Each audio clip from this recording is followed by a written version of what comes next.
технологий в том числе. Вот, ну, в целом, вот, спасибо. В целом так. Рахмат. Клим Сергеевич, сіздің ішіңізге игілік қалайбыз.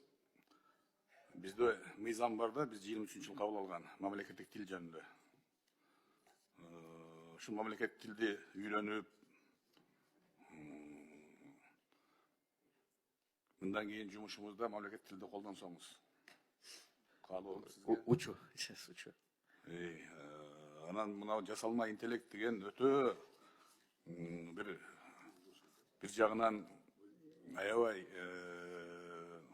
алдыңғы технологияда қойсақ болады, екінші жағынан бір қорқыныш тудырған мәселеге алып кетеді. Ошол жасалма интеллект менен мына биздин органдар отурат. Ушундай сүйлөгөн деп камап салса болот. Ушул жагына силердин министрлик көңүл буруш керек өзгөчө. Сүйлөгөн кишини сүйлөтүп, айтпаган кишини айттырып, атайын